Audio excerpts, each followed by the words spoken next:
Supreme Magus, Web Novel, Chapter 297, The Lives of Others Part 1. White Griffin Academy, over a month later, 1 week before the first exam of the 5th year. The life of Freya Solivar Ernez had always been an emotional roller coaster. A speeding trap that kept her dozens of meters above the ground and which would never stop, no matter how much she screamed, cried or barfed.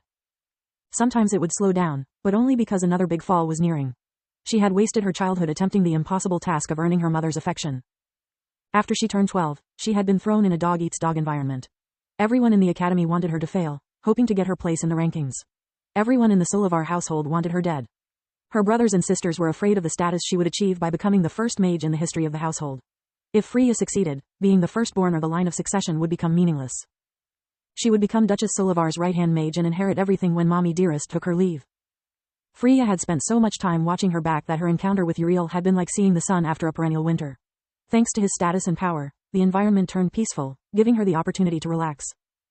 Meeting Kyla saved her soul. Despite having a much harsher life than Freya, Kyla still had a gentle heart and only strived for affection. She restored Freya's faith in mankind. After giving her the equivalent of a sugar candy, the 4th year turned out to be the apex of her misery. First, she had lost her family. Being branded like a traitor, she had been forced to accept Lady Ernest's offer to adopt her. Then, she had killed her first human in cold blood, and lastly came Balcor. Alas, the worst had yet to come. All those events had pushed her to the brink, yet they also helped Freya to open up with her new parents and sister. They had grown closer over time until she had stopped feeling a prisoner and became part of something bigger. Until she felt part of the Ernez family. Being loved unconditionally, having the freedom to decide about her future was something that in the past she could only dream about. Now that she had everything, Freya was scared to death. Scared to lose that safe haven and return to a cruel world that didn't give a damn about her.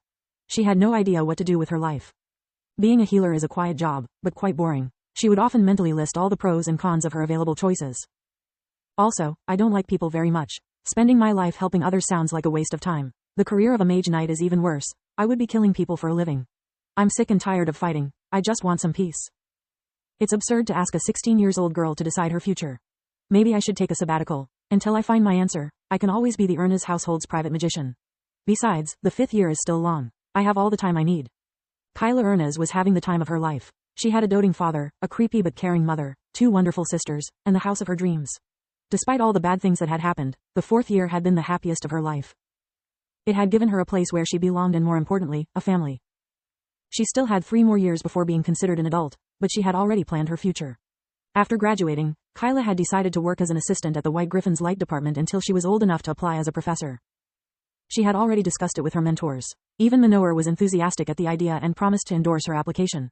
The thought actually scared her. With a fickle genius reputation, his approval could do more harm than good.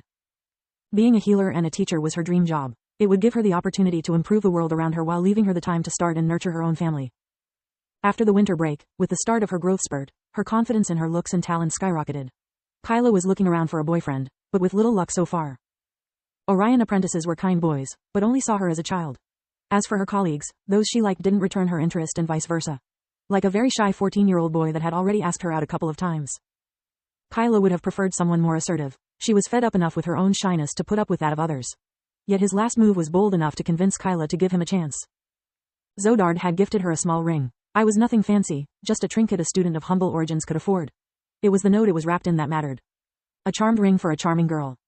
A cheesy pickup line, but it's still cute. I'll wear the ring for our first date, she thought. If things don't work out, I can always give it back.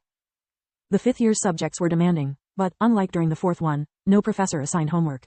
That left Uriel plenty of time to practice his skills as a warden in the lab built inside his living quarter and to help Lith with his research.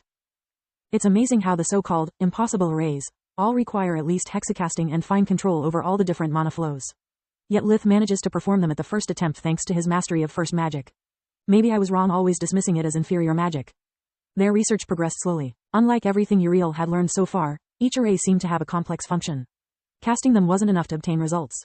To respond to an external trigger, the energies that formed the arrays had to be properly manipulated while holding the balance of the overall structure.